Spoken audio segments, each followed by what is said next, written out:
used to say I keep what you.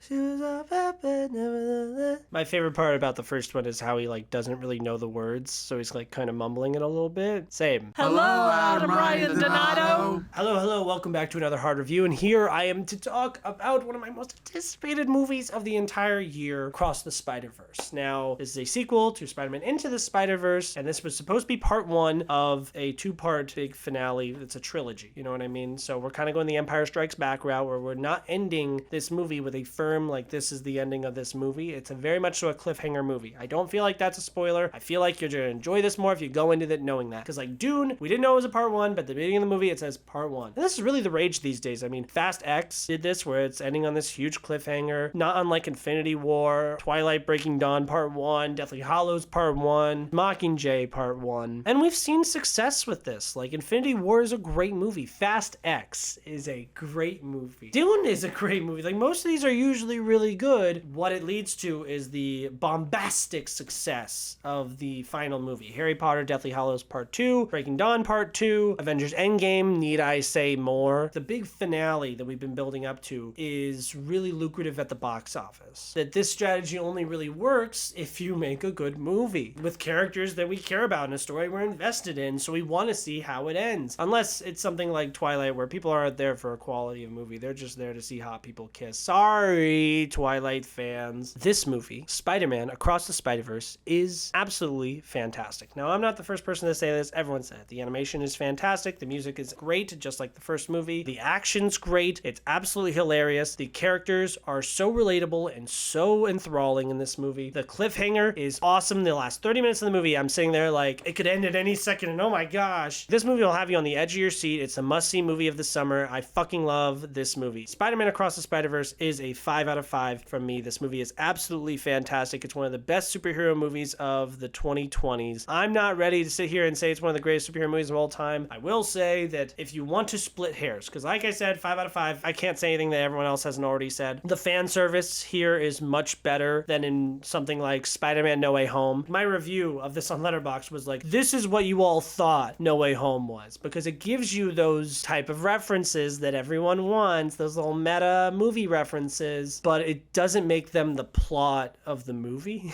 Like, it doesn't make them the focal point, whereas No Way Home is just like, yep, all right, now main character Tobey Maguire, main character Andrew Garfield, all the villains from previous movies. This has an original villain and original characters in it, as well as some fun references and cameos and whatnot. So all you little fanboy nerds will enjoy all of those. Having this be the first part of a two-part movie does, if I'm really trying to split hairs, take this down a little bit, right? Because I'm like, I wanted a complete story and complete movie. I do feel like Empire Strikes Back is a movie that I could just kind of watch that, and I'm good. You know what I mean? That's like one story, one chapter right there. There's no cliffhanger ending. Return of the Jedi takes place like years later. You know what I mean? There's stuff to be done at the end of Empire Strikes Back. Everything that's happened in this story is done for now. Whereas in Spider-Verse, I imagine the next movie is going to open like immediately where this one left off. So that's a little nitpick. Literally just nitpicks. This is a 5 out of 5. I love this movie. It's fucking fantastic. Go see it in theaters right now. Another nitpick that I have, which is my main nitpick, this movie is 2 hours and 15 minutes long. It is intended for children. So if I'm going to sit here and nitpick The Little Mermaid, I'm going to also nitpick Across the Spider-Verse and say, I don't really know if having a 2 hour and 15 minute long children's movie is that smart of an idea. So I'm like, all right, well, where would I cut the fat? Where I came to my conclusion was, I'm sick of the bringing the mentor from the first movie back trope just for the little like, I love Peter B. Parker. I love Jake Johnson. He's hilarious. I love him. And he's very funny here. And he does emphasize a point that's trying to be made in this movie, but I felt like his character was kind of redundant, and I really didn't need him. When Gandalf goes away after the first movie, when he comes back, he's not constantly interacting with Frodo. It really bothered me in Kingsman when that was like the coolest scene in the movie, when Colin's first character kind of bites it. So the plot of the second movie being entirely wrapped around the fact that his character's coming back, it really lessens lessens the impact of his death in the first movie. I know that Peter B. Parker didn't die in the first movie, but like, dude, you went on and like had like a kid. Stop taking your kid. Is that supposed to be the joke? It's not funny. The little baby Spider Girl, if you think that's cute and funny, I'm really happy for you. How's the third grade going? I'm kidding. I'm sure you might also have a kid that's in the third grade because that's for the moms to be like, oh, that's so cute. I didn't care for the baby. Why is it here? This is a dangerous situation. Get out of here. It's not funny. It's cringy. Whatever. The role that Peter B. Parker fills in this movie, I feel like was sufficiently being held by Gwen's character, and I would have much rather Peter B. Parker's character be introduced at the very end of this movie with the cliffhanger comes in where it's like, all right, well, reinforcements, you know, and then Peter B. Parker shows up kind of like Captain Barbossa shows up at the end of Dead Man's Chest. Why didn't we have that? I think that would have been better, but no, people liked him in the first one and he's funny. You gotta show him in the trailer.